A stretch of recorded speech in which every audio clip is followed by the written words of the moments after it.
11th class Hindi में हमारा ये चल रहा था, जिसमें भवानी प्रसाद मिश्र जो है पाठ के लेखक थे और भारत छोड़ो आंदोलन के कारण वो जो है जेल में बंद है। ठीक है बेटा। अब कवि को जो है, क्योंकि उस समय जेल भरो आंदोलन की बात हुई थी, क्योंकि जब गांधी जी को गिरफ्तार कर लिया गया तो इस तरह लोगों ने भी जो है जेलों में जाना शुरू कर दिया। इस तरह से जो है जेल भरो आंदोलन की भी एक तरह से शुरुआत हुई। गांधी जी ने आह्वान किया सबसे कि सब व्यक्ति चलो, तो उन्हीं के आग्रह पे जो है कवि जेल में बंद है, 3 साल की सजा हुई है। भारत छोड़ो आंदोलन में सक्रिय रूप से भाग लिया उन्होंने देश के लिए अपने।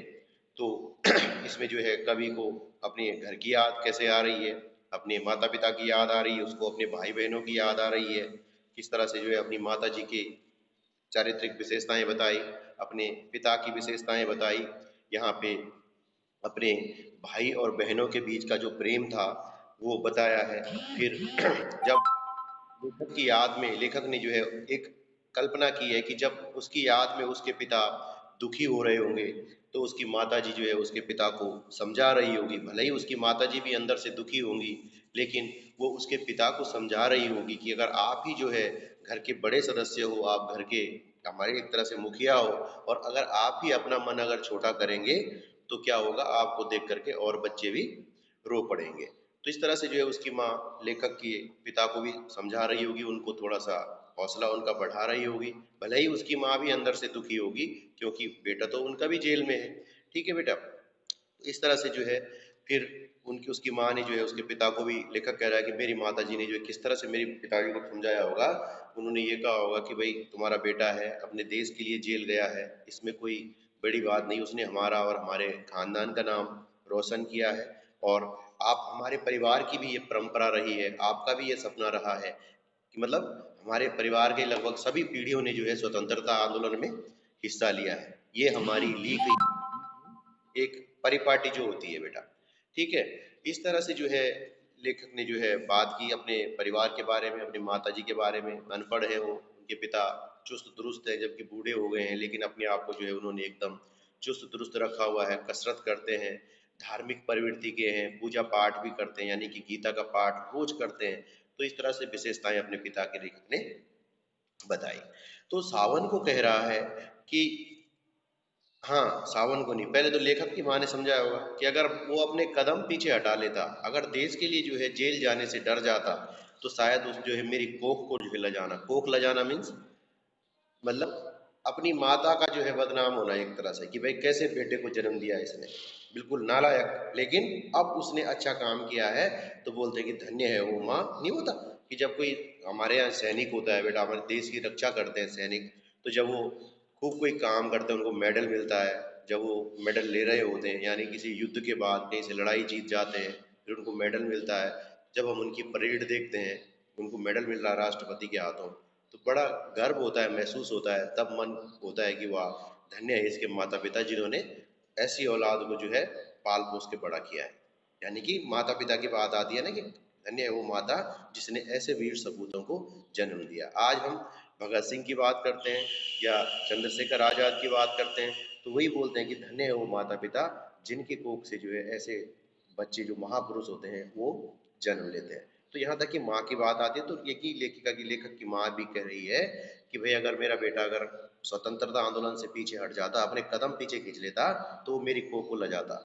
लेकिन आज उसने जो है मेरा और अपने खानदान का नाम बिल्कुल रोशन किया है। ये अपने पिता, उसके पिता को उसकी माँ ने समझाया होगा, इसलिए आप जो है दुखी मत हो। ठीक। अब आगे उससे क्या था कि और पिताजी ने कहा होगा, हाय कितना सहा होगा, कहाँ मैं रोता कहाँ हूँ, धीर में खोता कहाँ हूँ, हे सजीले सावन, हे मेरे पुण्य सावन, तुम बरस लो वे न बरसे, पांचवें को वो न तरसे। तो जब लेखिका की माँ ने, सॉरी लेखक की माँ ने उसके पिता को जब समझाया होगा कि तुम्हारा बेटा तो अपने देश के लिए जेल गया है, बड़ी गर्व की बात है ये, इस तरह से जो है तुम अपना मन कच्चा मत करो, अगर तुम रोने लगोगे तो हमारे घर के और बच्चे भी तुम्हें देख देख करके रोने लग जाएंगे। इसलिए जो है उसके बाद उसके पिताजी ने जो है उसकी माँ को क्या उत्तर दिया होगा कि पिताजी ने कहा होगा, हाय कितना सहा होगा, कहाँ मैं रोता कहाँ हूँ, धीर में खोता कहाँ हूँ। पिताजी ने तब जो है अपना दुख जो है अंदर ही दबा दिया होगा, अपने मन में ही जो है अपने दुख को दबा दिया होगा, अपने आंसुओं को जो है पीना। यानी कि होता क्या है कि एक कुछ लोग जैसे लेडीज होती है, महिलाएं होती हैं, हर छोटी सी बात है थोड़ा सा डांट हो तो एकदम आंसू आ जाते हैं। लेकिन जो जेंट्स होते हैं या हाँ, जो जेंट्स होते हैं, पुरुष अमूमन क्या होते हैं, वो जल्दी से उनके आंसू नहीं आते। अमूमन वो अपने आंसू को, जो भी अपना गुस्सा होता है, वो अंदर ही अंदर थाम लेते हैं। तो यही कारण है ये, क्योंकि महिलाएं जो है तुरंत इमोशनल हो जाती है, तुरंत उनके आंसू कहीं पे भी आने शुरू हो जाते हैं, जबकि पुरुषों में बहुत कम ऐसा होता है, 100 में एक दो ही होंगे जिनके आंसू आते हैं, नहीं तो ज्यादातर लोग अपने आंसू को बाहर ही नहीं आने देते। इसका मतलब क्या है, वो अंदर ही अंदर अपने जो अंदर जो गुबार है उसको अंदर ही दबा देते हैं। तो पिताजी ने भी यही कहा होगा, हाय कितना सहा होगा, जब उन्होंने जो है अपने दुख को अपने अंदर दबाया होगा, अपने आंसू आने से रोका होगा, तो कितना दर्द उनको अंदर ही अंदर हुआ होगा। ठीक, हाय मैं रोता कहाँ हूँ, धीर में खोता कहाँ हूँ। साथ में जो है ये कहा होगा कि नहीं नहीं, मैं कुछ थोड़ी रहा हूँ, मैं मुझे ऐसा नहीं रो नहीं रहा हूँ मैं। इस तरह से जो है माता जी को उन्होंने कहा होगा। ठीक है, फिर कहने का मतलब है कि जब उन्होंने जो है अपने दुख को अपने अंदर दबाया होगा पिताजी ने, तो उनको जो है बहुत ज्यादा अथाह कष्ट की अनुभूति उस समय हुई होगी। ठीक, फिर कहते हैं, ये मेरे सजीले सावन, सजीला सावन, सजीला मीन्स बहुत सुंदर दिखने वाला। सावन को सजीला क्यों कहा गया होगा, क्योंकि सावन में आपने देखा होगा वर्षा के दिनों चारों तरफ बेटा हरियाली ही हरियाली होती है, और धरती जो है बड़ी सुंदर, चारों ओर प्रकृति का नजारा होता है। इसलिए जो है कवि ने सावन को सजीला सावन कहा है, कि यानी कि ये धरती को हरा भरा बना देने वाले सावन, तुम सबके लिए जो है शुद्ध और पवित्र हो। हे मेरे पुण्य सावन, पुण्य माने पवित्र, स्वच्छ, सबके लिए जो है पवित्र हो। कवि की इच्छा है, मतलब तुम बरस लो वे न बरसे, सावन से कह रहा है कि तुम्हें तो जितना मर्जी बरसना है तुम बरस लो, किंतु पिताजी उसके लिए दुख न मनाए, आंसू न बहाए। उनके 4 बेटे उनके पास हैं, और 5वें पुत्र के लिए जो है वो नहीं तरसे। तुम्हें तो जितना मर्जी बरसना है बरस लो, लेकिन मेरे पिता को जो है किसी भी प्रकार का कोई भी कष्ट नहीं होना चाहिए, क्योंकि उनके 4 बेटे तो उनके पास हैं, लेकिन 5वां जो है जेल में बंद है। इसलिए ये मेरे सजीले सावन, ये मेरे पवित्र सावन, तुम जितना भी बरसना हो तुम बरस लो, लेकिन ऐसा न हो कि कहीं मेरे पिता को ज्यादा दुख हो जाए और वो अपने बेटे को याद करते हुए दुखी हो। ठीक है बेटा, तो इस तरह से जो है क्वेश्चन आ सकता है कि माँ के सांत्वना भरे शब्दों का होता, सांत्वना समझते हैं आप, ढाढ़स बनाना, हिम्मत देना किसी को। ठीक है, सांत्वना देना, उसको जो है बोला कोई बात नहीं, इस तरह से नहीं करते हम बात, सांत्वना देते, अरे कोई बात नहीं, जो हो गया कोई नहीं, देख लेंगे, जैसा होना है तो होना होगा, देखा जाएगा, अभी तो ठीक है जैसा भी। इस तरह की बात है, सांत्वना उसको बोलते हैं। तो पिताजी ने क्या उत्तर दिया होगा जब उसकी माँ ने उसको समझाया होगा, तो बोल दिया होगा कि अरे नहीं नहीं, मैं नहीं रो रहा हूँ, और अपना दुख जो है छुपा लिया होगा। ठीक है बेटा, फिर बोला होगा कि मैं धैर्य नहीं खो रहा हूँ। इस तरह से जो है जब उसके पिता ने जो है अपने दुख अपने हृदय में ही दबा दिया होगा, तो उनको जो है बहुत कष्ट हुआ होगा, और बड़ी कठिनाई से उन्होंने जो है अपने आप को संभाला होगा। ठीक है, फिर बात अभी आ गई ना, कवि ने सावन को सजीला और पुण्य क्यों कहा गया होगा, क्योंकि सावन जो है हमेशा शुभ कार्य करने वाला इसलिए कहा गया उसको, कि जब सावन में जो है वर्षा होती है, तो उस समय जो है पृथ्वी हरी भरी और सुंदर हो जाती है। सावन का उपकार करता है। ठीक है, फिर क्या होता है कि जब सावन बरसता है तो पृथ्वी पे जो है जो जीव जंतु पेड़ पौधे पानी के लिए तरसते हैं, उन सबको जो है पानी की प्राप्ति हो जाती है। ठीक है बेटा, इसलिए जो है उसको पुण्य का प्रतीक सावन को कहा गया है। फिर तुम बरस लो वे न बरसे, इसके द्वारा कवि क्या कहना चाहता है, कहने का मतलब कवि का ये था कि भाई सावन से कहता है कि हे मेरे पुण्य और पवित्र सावन, तुम जितना मर्जी बरस लो, लेकिन इस बात का ध्यान रखना कि उसके पिता उसको, या कवि के पिता यानी कि जो मेरे पिता जो कवि भवानी प्रसाद मिश्र जी हैं, उसके पिताजी जो है उसको याद करके दुखी ना हो, उनकी आंखों से जो है एक भी बूंद आंसू की नहीं गिरनी चाहिए। तुम इस प्रकार ध्यान रखना, तुम बरसना जितना मर्जी बरसना, लेकिन इस प्रकार बरसना कि उसके पिता को उसकी याद बिल्कुल ना आए, क्योंकि जैसे ज्यादा बरसात हो रही है तो सूनापन हो जाता है, आदमी एक जगह बैठा है, चारों तरफ उदासी हो जाती है, जिस तरह से कवि को घर की याद आ रही है, तो उसी तरह से कवि नहीं चाहता है कि अगर सावन ज्यादा बरसेगा तो हो सकता है मेरे पिताजी जो है मुझे ज्यादा याद करेंगे और उनको ज्यादा दुख होगा। ठीक, इसलिए जो है सावन से कह रहा है कि तुम बरसना, लेकिन इतना बरसना, खूब बरसना, पर इस बात का ध्यान रखना कि मेरे पिता को जो है मेरी याद आके उनको कोई भी दुख नहीं होना चाहिए। ठीक है बेटा। ठीक, इसीलिए कवि ये क्यों नहीं चाहता है कि उसका उसके पिताजी पांचवें पुत्र को वे न तरसे, लिखा है ना, तुम बरस लो वे न बरसे पांचवें को वे न तरसे, यानी पांचवें को पुत्र को क्यों नहीं चाहता कि तरसे, तो क्योंकि कवि जो है सबसे छोटा बेटा है, पांचवा बेटा है उनका, और वो अपने पिता को जो है बहुत ही प्यारा है, सब उसके पिता उसे बहुत प्रेम करते हैं, सब भाइयों में से जो है उसको सबसे ज्यादा स्नेह मिलता है, और वो जो है अभी कहाँ है, जेल में। इसलिए जो है कवि नहीं चाहता है कि चार पुत्रों के पास रहते हुए उसके पिता को उसके पांचवें पुत्र की याद आए, और वो उसकी आंखों में, उनकी आंखों में जो आंसू आए, वो जो है मतलब अपने पांचवें पुत्र की याद में जो है दुखी ना हो। इसलिए जो है कवि कहना चाहता है सावन से कि वो अपने पिता को दुख नहीं देना चाहता है। ठीक है बेटा। फिर आता है इसमें, हे सजीले सावन, हे मेरे पुण्य सावन, तुम बरस लो वे न बरसे पांचवें को वे न तरसे। ठीक है। फिर मैं मजे में हूँ सही है, घर नहीं हूँ बस यही है, किंतु यह बस बड़ा बस है, इस बस में सब विरस है। ठीक। अब यहाँ पे कह रहा है कवि कि सावन से कह रहा है कि हे सावन, कि तुम जो है मेरे पिता को सांत्वना देना, इस तरह से बरसना कि उसके पिता जो है उसकी याद में जो है दुखी ना हो, उसके पिता को जो है ये सांत्वना देना कि उसके पिता को जो है ऐसा महसूस मत होने देना कि उनका एक बेटा जेल में है, यानी कि वो बार बार जो है उसको याद करके कहीं दुखी ना हो जाए। इसलिए जो है उससे ये कहता है कि मेरे पिता को जो है ऐसा, मेरी वास्तविक स्थिति नहीं बतानी है, जेल में कभी कोई खुश रह सकता है, कभी नहीं रह सकता। तो कहने का मतलब है कभी ये चाहता है सावन से कहना कि हे सावन, तुम मेरी वास्तविक स्थिति मेरे पिता को मत बताना। ऐसा कहता है कि मैं मजे में हूँ सही है, ऐसा कहना कि मैं वो बहुत मजे में हूँ, घर नहीं हूँ बस यही है, खाली यही है कि मैं घर में नहीं हूँ, बाकी मैं सब यहाँ पे खूब हूँ, खूब खाता पीता हूँ, बहुत बढ़िया है। ठीक है बेटा। ये कहता है कि ये सावन, कि उसके पिता, मेरे पिता को जो है ये समझाना कि उनका बेटा जो है जेल में आनंद पूर्वक जी रहा है, उसे यहाँ कोई भी किसी भी प्रकार का कोई भी कष्ट नहीं है, खाली कष्ट सिर्फ इस बात का है कि वो अपने घर में नहीं है, बाकी ऐसा कुछ नहीं है। ठीक है बेटा।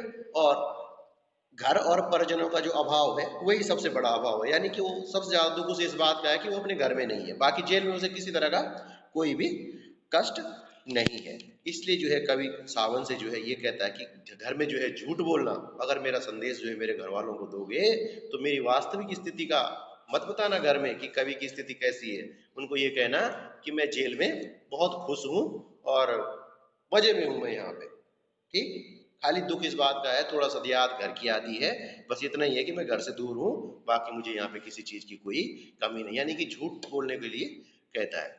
तो फिर यहाँ पे कवि किसे अपना संदेश वाहक बना रहा है, क्योंकि कवि अपने घर से और परिजनों से दूर है, तो वो सावन को जो है अपना संदेश वाहक बना रहा है। ठीक है। फिर कवि सावन को संदेश वाहक बनाकर किसके पास क्या संदेश लेने के लिए भेज रहा है, तो कवि जो है अपने पिता के पास संदेश भेज रहा है कि वो जेल में आनंद पूर्वक है, और यहाँ उसे कोई किसी भी प्रकार का कोई भी कष्ट नहीं है। ठीक। कवि को जेल में क्या दुख है, कवि को जेल में जो है प्रस्तुत पंक्तियों में जो है यही कहा गया है कि कवि को जेल में सिर्फ यही कष्ट है कि वो परिजनों के बीच नहीं है, इसलिए उसको जो है अपने घर और घर के सदस्यों की याद आती है, और यही दुख जो है सबसे बड़ा दुख है, इसके अलावा उसको यहाँ पे किसी तरह का दुख नहीं है। ठीक है बेटा। अब बात आती है यहाँ पे, किंतु उनसे यह न कहना उन्हें धीर देते रहना, उन्हें कहना लिख रहा हूँ, उन्हें कहना पढ़ रहा हूँ, काम करता हूँ कि कहना, नाम करता हूँ कि कहना, चाहते हैं लोग कहना, मत करो कुछ शोक करना। यानी अब कवि को कहता है कि सुन लो ये सावन, कि मेरे पिता को जो है मेरा ये संदेश देना, और उनको जो है हकीकत मत बताना कि वो, मैं तुम्हारा बेटा जो है जेल में दुखी और उदास है, बल्कि उनसे ये कहना कि वो जेल में पढ़ रहा है, पढ़ाई भी कर रहा है, जेल में काम भी करता है, और अपने पिता और माता का नाम भी रोशन कर रहा है। यानी कि अपने माता पिता को जो है, मेरे माता पिता को तुम मेरी वास्तविक स्थिति मत बताना, उनको तो ये कहना है कि तुम्हारा बेटा जेल में खूब खुश है, काम कर रहा है, पढ़ रहा है, लिख रहा है, और अपने माता पिता का नाम रोशन कर रहा है, यानी कि वो जेल में ठीक है।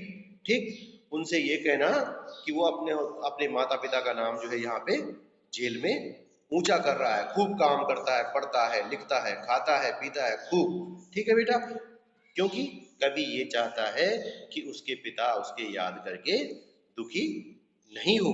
इसलिए जो है कवि चाहता है कि पिताजी को जो है ऐसी किसी बात का पता नहीं चलना चाहिए, ताकि वो जो है अपने पांचवें पुत्र के लिए व्यथित हो। यानी अगर उनको ये पता चलेगा कि भाई भवानी प्रसाद की हालत तो जेल में बहुत खराब है, तो माता पिता तो चिंतित हो जाएंगे।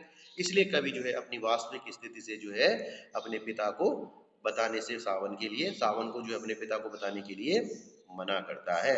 फिर सावन जो है क्या कहने के लिए मना कर रहा है, अभी मैंने बता दिया कि सावन जो है जब कवि का संदेश लेके जो है जाना चाह रहा है, तो उसके पिता को संदेश देते हुए जो है ये कहता है कि भाई ऐसे मत कहना कि तुम्हारा बेटा जेल में दुखी और निराश है।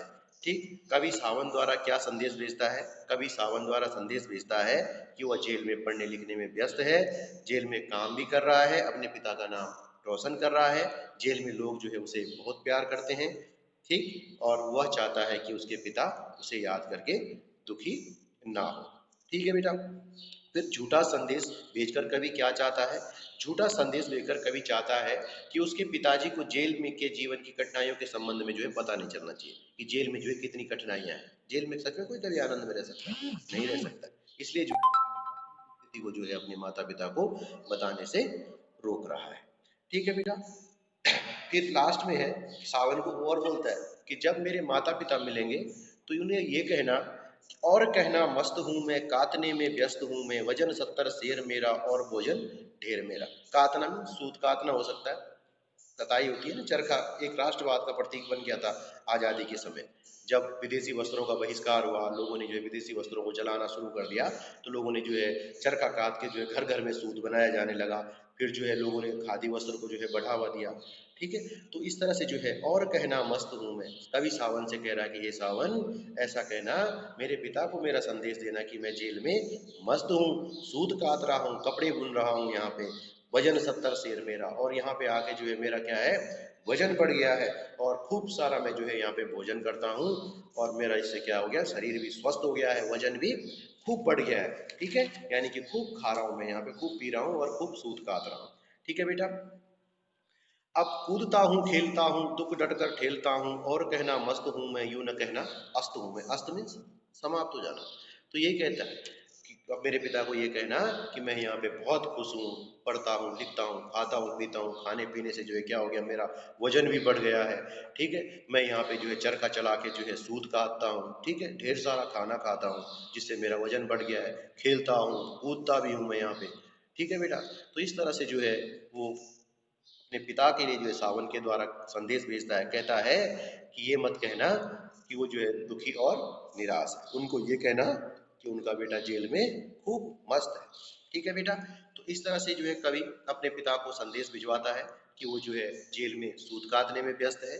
फिर ये क्यों भिजवाता है कि उसका वजन 70 किलो है, ताकि जो है उसके माता पिता जो है उसके स्वास्थ्य और खाने पीने को लेकर चिंतित ना हो, और उनको ये लगे कि हाँ उनका बेटा जो है जेल में पूर्ण रूप से स्वस्थ है। ठीक, फिर कूदता हूँ खेलता हूँ, मतलब कूदता खेलने का मतलब ये है कि कभी अपने पिता को ये बताना चाहता है, अपने माता पिता को, कि वो जेल में खूब पूर्ण तरह आनंद से जो है अपना जीवन काट रहा है, इसलिए जो है वहाँ पे खेलता कूदता है, व्यायाम करता है। ठीक है बेटा, अर्थात वो जेल में जो है पूर्ण रूप से स्वस्थ है।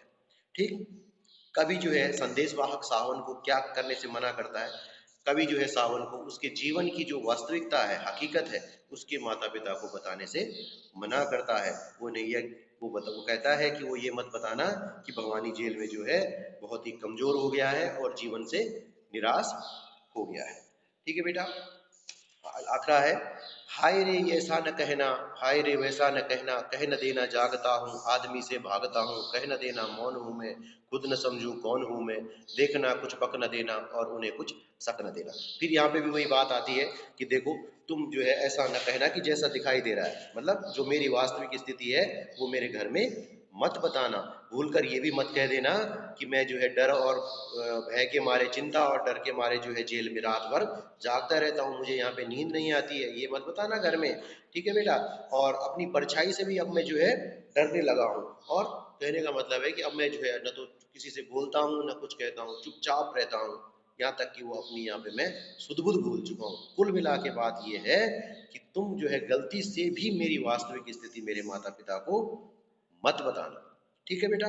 फिर कहने का मतलब ये है कि हे सावन, एक पिताजी को संदेश देते समय जो है सावधान रहना, उसकी दशा देखकर मतलब उसके पिता के सामने जो है सच में जो है ऐसा वर्णन मत कर देना, मेरी हकीकत मत बता देना मेरे घर में, क्योंकि दुख कवि के दुख और कष्ट जो होते हैं वो फिर उसके पिता को भी दुखी करेंगे, क्योंकि उनको लगेगा कि अरे हमारा बेटा तो जेल में बड़ा परेशान है, तो घर में माता पिता भी जो है परेशान होंगे। फिर वो अपनी वास्तविक स्थिति, कौन सी वास्तविक स्थिति को छुपा रहा है?